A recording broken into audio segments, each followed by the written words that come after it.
오늘의 주요 뉴스입니다. 정부가 쿠팡 개인정보 유출 사태에 대응하기 위해 범부처 태스크포스를 구성했습니다. 또 엔비디아 고성능 GPU를 내년 2월부터 분배하고 국산 인공지능 반도체 NPU도 본격 육성하기로 했습니다. 원자력안전위원회가 대통령 업무보고에서 사용 후 핵연료 처리와 소형 모듈 원자로 개발 관련 규제 체계를 적기에 만들겠다고 보고했습니다. 이를 위한 로드맵을 내년에 수립해 발표하겠다고 밝혔습니다. 국내 연구진이 작은 공기 방울을 활용해 미세 플라스틱 제거 효율을 높인 정수 기술을 개발했습니다. 미세 플라스틱이 미세한 공기 방울에 붙여 물 위로 가볍게 떠오르는 원리를 이용했습니다.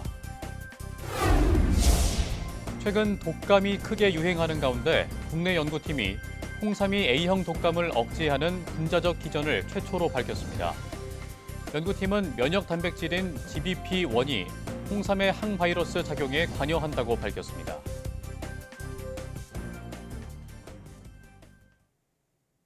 여러분 안녕하십니까? 사이언스 투데이 시작합니다. 정부가 쿠팡 개인정보 유출 사태 해결을 위한 범부처 전담팀을 구성했습니다. 추경으로 확보한 엔비디아 고성능 GPU를 내년 2월부터 분배하고 국산 인공지능 반도체 NPU도 본격 육성하기로 했습니다. 이성규 기자입니다. 정부가 배경원 부총리 주재로 과학기술관계 장관회의를 열고 쿠팡 사태에 범부처적으로 대응하기로 했습니다. 류재명 과기정통부 2차관을 팀장으로 개인정보보호위원회와 공정거래위원회, 국가정보원, 경찰청 등이 함께하는 범부처 전담팀을 구성했습니다. 이번 침해 사고가 국민의 일상을 근본적으로 위협하는 중대한 사안인 만큼 범정부 최우선 과제로 보고 관계부처가 총력 대응할 수 있도록 쿠팡 사태 범부처 대응 방향을 긴급 보고 안건으로 제안합니다. 전담팀은 수시로 회의를 열고 사고 조사와 수사 과정을 공유합니다. 또 이용자 보호 대책과 쿠팡에 대한 책임 강화 방안 등을 중점적으로 논의할 예정입니다. 이번 과기장관회의는 인공지능 기술 개발에 속도를 내기 위한 방안도 논의했습니다. 올해 추경 예산으로 확보한 엔비디아 GPU 만장을 내년 2월부터 전문가 심사를 거쳐 산학연에 분배합니다. 학계와 연구계에는 무상으로 제공하며 중소기업이나 스타트업은 시장 가격의 5%에서 10%를 부담하는데 추후 성과도 점검합니다. 관계 부처들이 GPU 등 AX 대전환을 이루기 위해 필요한 자원이 있다면 관계장관 회의에서 논의하여 사용할 수 있도록 지원하도록 하겠습니다. 또 국산 신경만 처리 장치 NPU를 해외 GPU보다 2배 이상 전력 효율을 높인 인공지능 반도체로 고도화해 국내 인공지능 칩 저변을 넓힐 계획입니다. YTN 사이언스 이성규입니다.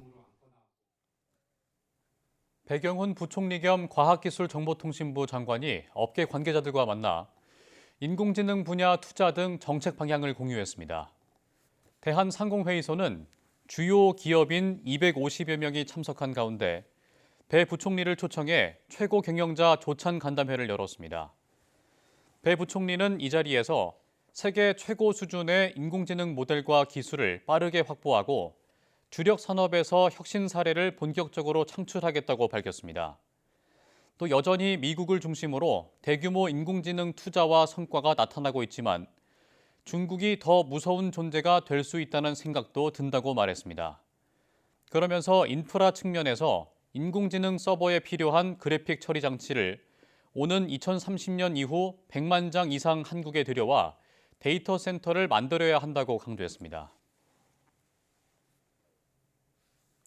원자력안전위원회가 정부 세종컨벤션센터에서 열린 대통령 업무보고에서 사용 후 핵연료 저장 처분 시설 도입과 소형 모듈 원자로 SMR 개발과 관련해 적기에 규제 체계를 만들겠다고 보고했습니다. 최원호 원안위원장은 사용 후 핵연료 저장 처분 시설의 건설 기간이 30년 이상 소요되는 점을 고려해 건설 허가와 운영 허가를 분리해 단계별로 안전성을 검토할 계획이라고 밝혔습니다. 또 SMR 노형의 규제 범위를 선박용과 열 공급용, 수소 생산용까지 포괄할 수 있도록 보완하고 내년에 SMR 규제 체계 구축 로드맵을 수립해 발표하겠다고 설명했습니다. 눈에 보이지 않을 만큼 작은 미세 플라스틱은 전 세계적으로 심각한 환경오염 문제로 떠오르고 있습니다. 이런 가운데 국내 연구진이 작은 공기방울을 활용해 미세 플라스틱 제거 효율을 높인 정수 기술을 개발했습니다. 권석화 기자입니다. 마시는 물부터 강과 바다까지 곳곳에서 우리의 건강을 위협하는 미세 플라스틱. 하지만 기존 정수 기술은 화학적인 처리가 필요하거나 유지 관리 비용이 크다는 한계가 있었습니다. 이런 가운데 국내 연구진이 미세한 공기방울을 이용해 미세 플라스틱을 제거하는 정수 기술을 개발했습니다. 물의 회전 운동을 이용해 밀도가 다른 물질을 분리하는 하이드로사이클론 방식인데 내부에 만들어진 두 개의 소용돌이를 따라 미세 플라스틱이 물보다 가벼울 경우 부력에 의해 중심부로 모여 위쪽 소용돌이를 따라 배출됩니다.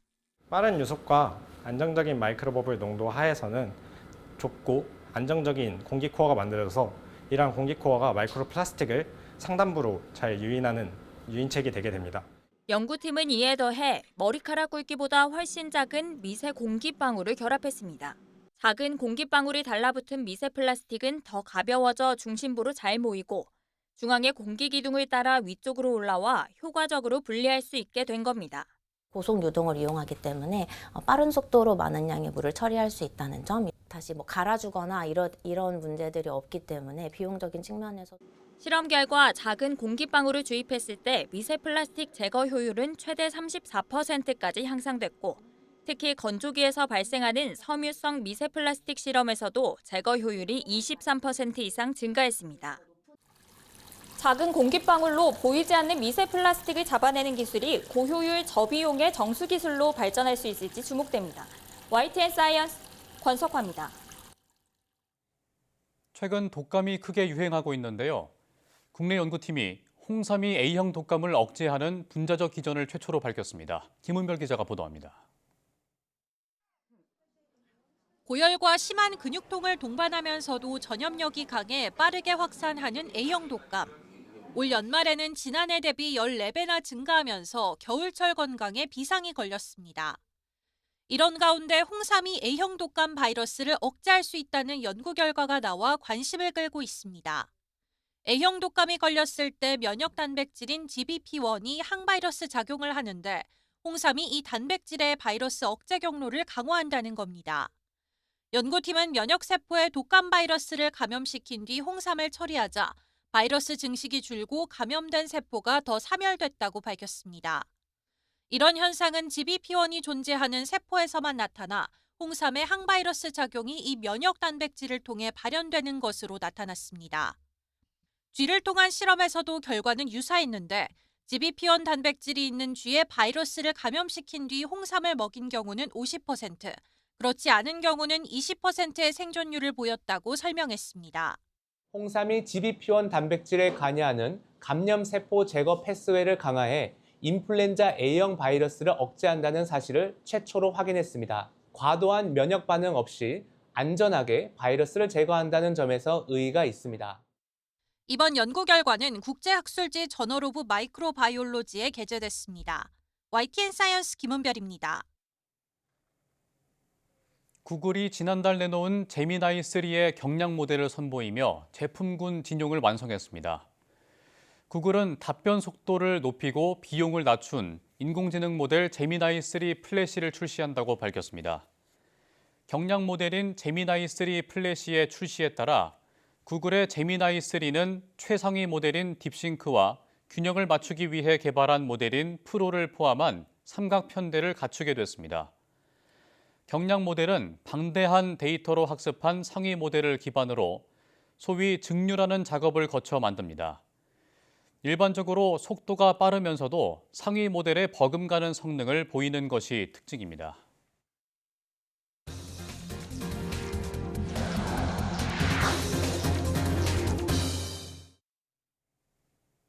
기상청이 2026년 새해부터 폭염 중대경보와 열대야 주의보를 신설하는 등 폭염과 극한호우 등에 대비한 재난 대응 체계를 대폭 강화합니다. 기상청은 최근 기후 변화로 고온 현상이 자주 나타나며 온열 질환자가 늘고 있어 위험성이 높아지고 있다고 밝히고 질환자가 급증하는 최고 체감온도 38도 이상에서는 중대 경보를 발령할 예정이라고 밝혔습니다.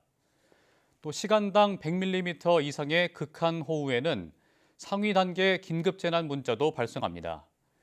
인공지능 기반의 예측 체계도 고도화돼 집중호우나 낙뢰, 폭염, 태풍 등 위험 기상을 정밀하게 감지하고 예보 정확도를 높일 계획입니다.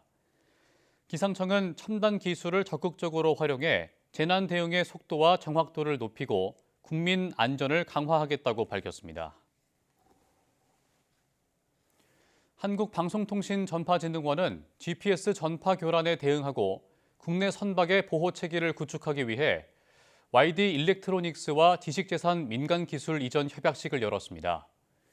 이번 협약은 북한의 GPS 전파 교란으로부터 국내 선박의 안전한 항행을 위해 전파진흥원이 개발한 선박용 안테나 보호 기술을 민간 기업에 이전하기 위한 겁니다. 진흥원은 또 YD 일렉트로닉스가 개발한 통합 수신기와 결합해 전파 교란 상황에서도 항행 정보를 안정적으로 유지하는 다중 보호 체계를 구축할 계획입니다. 이에 따라 양 기관은 안테나 보호 지식 재산의 이전과 활용, 공동 연구, 선박 안전 분야 민간 기술 역량 강화 등을 위해 협력하기로 했습니다.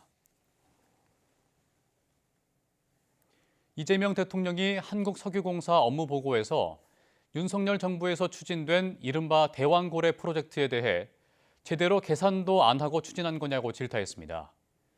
행정안전부 업무 보고에서는 혐오 현수막 단속 문제가 다시 언급됐습니다. 홍민기 기자입니다. 산업통상자원부와 산하기관을 대상으로 진행된 업무보고. 이재명 대통령은 한국석유공사를 향해 윤석열 정부 당시 추진된 대왕고래 프로젝트 얘기를 꺼냈습니다. 동해 유전 개발하는 게 있잖아요. 그거 좀 얘기하기 좀 불편할 것 같긴 한데. 앞서 윤석열 전 대통령은 지난해 6월 포항시 앞바다에 막대한 석유와 천연가스가 매장돼 있을 가능성이 크다며 시추에 나서겠다고 직접 밝혔습니다. 그러나 경제성이 떨어진다는 지적 끝에 정부는 비상기업 이후인 지난 2월 사실상 사업 실패를 인정했습니다. 이 대통령은 당시 충분한 검토를 하지 않았다는 석유공사 측 답변에 사업성 계산도 안 해본 거냐며 질타했습니다. 변수가 많기 때문에 계산 안 해봤다는 얘기예요? 예. 변수가 많으면 안 해야 되는 거 아니에요? 그리고 변수가 많아가지고 될지 안 될지 사업성이 있는지 없는지 개발 가치가 있는지 없는지도 모르는 걸 가지고 수천억을 투입할 생각이었어요? 이어진 행정안전부 업무 보고에서 이 대통령은 혐오 현수막이 사회를 수치스럽게 만드는 일이라며 법이 통과되기 전이라도 지침을 만들어 단속하라고 지시했습니다. 관광객들에게 모욕을 주는 일부 집회는 많이 줄어든 것 같다면서도 경찰이 계속 주의를 기울여달라고 당부했습니다. 유재성 경찰청장 직무대행은 지난해 비상계엄 당시 국회에서 의원들을 막은 행동에 대한 이 대통령 지적에 철저히 반성하고 있다고 답했습니다. YTN 홍민기입니다. 미국을 방문하고 있는 위성락 국가안보실장이 현지 시간 17일 워싱턴 DC에서 미국 민수용 원자력 분야를 관장하는 크리스 라이트 에너지부 장관과 면담했습니다. 소식통들에 따르면 위 실장은 워싱턴 DC 시내 모처에서 라이트 장관과 만나 한미 정상회담 공동 팩트시트에 포함된 사항들의 신속한 이행 방안을 논의한 것으로 알려졌습니다. 라이트 장관이 미국의 원자력 분야 주무장관인 만큼 한국의 민수용 우라늄 농축과 사용 후 핵연료 재처리 등 팩트시트에 담긴 양국 합의를 구체화하기 위한 대화가 오갔을 것으로 보입니다. 소식통들은 팩트시트 발표 이후 원자력 분야 협력에 대한 양국 간 다층적 논의가 겉으로 드러내지 않은 채 밀도 있게 진행되고 있다고 전했습니다. 국회 과학기술정보방송통신위원회가 쿠팡 침해 사고 관련 청문회를 열고 한국 사업과 거리 두기를 하고 침묵 중인 김범석 의장을 질타했습니다. 쿠팡 로저스 대표는 책임감 있는 보상안을 검토 중이라면서 이 사건의 책임은 한국 법인 대표인 자신에게 있다는 말만 반복했는데요. 한국어를 하지 못하는 외국인 증인을 앞세워 책임을 회피하려는 쿠팡의 태도에 대한 비판이 커지고 있습니다. 오동건 기자가 보도합니다. 쿠팡 청문회는 이번에도 김범석 의장 없이 진행됐습니다. 김범석 의장은 전 세계 170여 국가에서 영업하는 글로벌 기업의 최고 경영자로서 비즈니스 일정 때문에 청문회 출석이 어렵다고 불출석 사유서를 제출했습니다. 170여 곳은 쿠팡이 인수한 명품 판매 플랫폼 파페치가 진출한 나라로 보이는데 정작 쿠팡 수익의 90%는 한국에서 나옵니다. 대한민국 매출액이 90%입니다. 36조 4천억. 90%요. 지금 글로벌 운운하면서 이 자리에 김범석 증인이 안 나오는 게 말이 됩니까? 메타나 아마존의 저크버그나 베조스도 미 의회의 청문회 정인을 외면하지 않았습니다. 함께 증인으로 채택된 박대준, 강한승 전 대표는 이미 사임했다며 출석하지 않았고 질문 세례는 해럴드 로저스 대표에게 쏟아졌습니다. 하지만 한국어를 전혀 못하는 로저스 대표와는 소통 자체가 쉽지 않았습니다. 지금 한국법을 위반하고 있는 상태라는 것을 인지하고 계십니까? If you're asking me in reference to this document and it's a PowerPoint, unfortunately it's in Korean and I do not speak Korean, so I'm not sure what it says. 언어 장벽 때문에 상황을 충분히 이해하지 못한다고 해명했던 로저스 대표는 김범석 의장의 역할에 대해서는 분명한 입장을 밝혔습니다. 김 의장은 한국 사업과는 거리를 두고 있고 자신의 책임이라며 앞서 박대준 전 대표가 반복했던 발언과 똑같이 대응했습니다. 제가 지금 현재 이 사건에 대해서 전체 책임을 지고 있고 제가 한국 법인의 대표로서 He hasn't told me anything about the incident. I have been reporting to him and to the board of directors about this incident and how we should respond. 로저스 대표는 내부적으로 보상안을 검토 중이라면서 책임감 있는 보상안을 마련해 발표하겠다고 밝혔지만 국회 압박은 거세지고 있습니다. 국회 과방위와 정무위는 각각 김범석 의장을 국회 증언감정법 위반 혐의로 고발하기로 했습니다. 정무위는 또 개인정보를 유출하면 최대 매출의 10%를 과징금으로 부과하는 내용의 이른바 쿠팡법도 처리했습니다. YTN 오동건입니다. 쿠팡 개인정보 유출 사고를 빙자한 보이스피싱 등 2차 피해가 확인되면서 금융당국이 소비자 경보를 상향했습니다. 금융감독원은 앞서 발령했던 소비자 경보 등급을 주의에서 경고로 한 단계 높였습니다. 금융당국이 확인한 사기범들은 검경이나 공정위 같은 정부기관을 사칭해 피해 여부 확인이나 인터넷 열람을 유도하며 피싱 사이트에 접속시키려는 수법을 사용했습니다. 피싱 사이트에 접속하면 본인 확인이 필요하다며 개인정보를 입력하고 악성 앱을 설치하도록 해 정보를 탈취하거나 전화번호를 조작합니다. 금감원은 법원 등기 반송이나 사건 확인 등을 이유로 특정 사이트 접속, 앱 설치를 요구한다면 100% 보이스피싱이라며 다른 사람의 요구로 앱을 설치하는 건 무조건 거절하는 게 안전하다고 당부했습니다. 앞으로 카페에서 커피를 포장해 가려면 100원에서 200원가량 일회용 컵 비용을 더 내야 할 전망입니다. 기후에너지 환경부는 대통령 업무 보고에서 이런 내용의 플라스틱 감량 계획을 밝혔는데요. 일회용 컵 보증금제와 달라서 컵을 반납해도 돈은 돌려받지 못합니다. 이문석 기자입니다. 과거 문재인 정부 때 일회용 컵 사용을 줄이기 위해 보증금제를 추진했습니다. 음료를 포장, 즉 테이크아웃하면 보증금 300원을 내고 반납하면 돈을 돌려받는 제도입니다. 세종과 제주 시범 사업을 거쳐 전국에 확대할 계획이었지만 윤석열 정부가 들어서며 전국 시행은 백지화됐습니다. 이재명 정부가 플라스틱 사용 감량을 위해 다시 일회용 컵 사용 제한 카드를 꺼냈습니다. 방법은 조금 다릅니다. 점포 안에선 지금처럼 다회용 컵만 사용하고 포장하면 일회용 컵 값을 내게 할 계획입니다. 일회용 컵 가격은 100원에서 200원 사이에서 점주 자율에 맡기기로 했습니다. 보증금 개념이 아니라서 일회용 컵을 반납해도 컵 비용은 돌려받지 못합니다. 플라스틱 생산 단가가 가격에 반영되고 그게 재활용 시스템 안으로 들어오게 되는 그런 변화가 있어서 훨씬 더 자원순환 친화적인 제도로 컵 보증금제를 시행 중인 세종과 제주의 경우 기존 제도를 유지해도 되지만 관련 지원은 더 하지 않기로 했습니다. 빨대 정책은 오히려 느슨해집니다. 원칙적으로 제공은 금지되지만 손님이 요청할 경우 제지대 상관없이 주도록 할 예정입니다. 정부는 다음 주 이 같은 내용을 포함한 탈플라스틱 종합대책을 내놓고 의견 수렴을 거쳐 내년 초 확정하겠다고 밝혔습니다. YTN 이문석입니다. 전동 킥보드 등 개인형 이동수단 이용 시 16세 이상 본인 확인과 안전교육 이수 등을 의무화하는 이른바 PM법이 해당 상임위원회 문턱을 넘었습니다. 국회 국토교통위원회는 전체 회의에서 이 같은 내용의 개인형 이동수단의 안전과 관리에 관한 법률안을 의결했습니다. 법안에는 개인형 이동수단의 만 16세 미만의 이용을 제한하고 본인 확인과 안전교육 이수 등을 의무화하는 방안이 담겼습니다. 또 대여용 개인형 이동수단의 최고 속도를 시속 25km에서 20km로 조정하고 지방자치단체가 주차시설 확충 활성화와 관리 계획을 수립해야 한다는 의무 조항도 포함했습니다. 정부가 공항 활주로 주변의 방위각 시설, 이른바 로컬라이저 등이 충돌 시 항공기 안전에 영향을 미치지 않도록 개선합니다. 또 각 공항 주변에서는 매년 조류 충돌 위험도 평가를 실시하기로 했습니다. 우선 활주로 주변에 설치하는 로컬라이저를 비롯한 항행 안전시설 등 물체는 부러지기 쉬운 재질로 설치하도록 의무화합니다. 조류 충돌 예방을 위해서는 국토부 장관이 5년 단위 중장기 계획인 조류 충돌 예방 기본 계획을 한국공항공사 등 공항 운영자는 매년 공항별 조류 충돌 위험 관리 계획을 수립하도록 했습니다.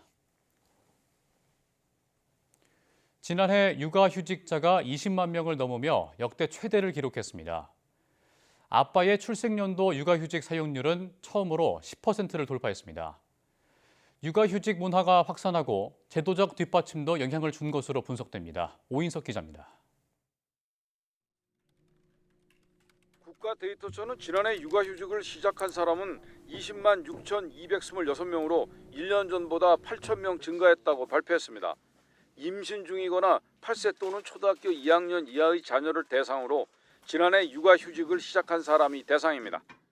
육아휴직자는 2022년 20만 명을 넘으며 증가 추세가 이어지다 저출산 여파로 2023년 처음 감소한 뒤 다시 20만 명대를 회복해 역대 최대치를 기록했습니다. 육아휴직자 중 아빠는 6만 명으로 1년 전보다 18% 급증했고 엄마는 14만 명으로 0.9% 줄었습니다. 육아휴직자 10명 중 7명이 엄마, 3명은 아빠인 셈입니다. 지난해 태어난 아기 부모의 육아휴직 사용률은 34.7%로 1.7%포인트 상승하며 역대 최고 수준을 기록했습니다. 특히 아빠의 출생연도 육아휴직 사용률은 2.7%포인트 상승하면서 처음으로 10%를 넘었습니다. 아빠의 출생연도 육아휴직 사용률은 2021년 4%대에서 2022년과 2023년 7%대로 상승하는 등 지속적으로 증가하고 있습니다. 육아휴직 문화가 빠르게 확산하고 제도적 뒷받침도 영향을 준 것으로 분석됩니다. 지난해 부모 모두 육아휴직을 사용할 경우 6개월간 통상임금의 100%를 지급하는 6+6 부모 육아휴직 제도가 시행되면서 육아휴직자와 출생연도 육아휴직 사용률이 역대 최고를 기록했습니다. 자녀 연령대별 육아휴직 사용 비율은 엄마는 아기가 태어나자마자, 아빠는 초등학교 1학년 때 육아휴직을 가장 많이 썼습니다. 자녀 한 명에 대해 육아휴직을 2회 이상 사용한 아빠는 10.5%, 엄마는 21.2%였습니다. YTN 오인성입니다. 올해 개인 투자자 10명 가운데 7명이 주식 거래로 수익을 낸 것으로 나타났습니다. 신한투자증권이 올해 11월까지 국내 주식 거래를 분석한 결과 이 기간 주식을 매도한 개인 투자자의 67%가 수익을 기록했습니다.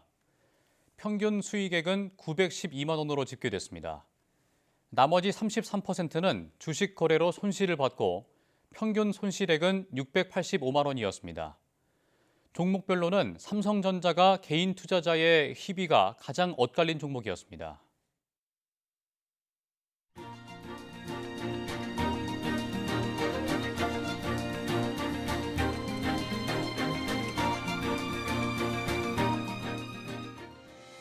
이상으로 사이언스 투데이 마칩니다. 함께해 주신 여러분 고맙습니다.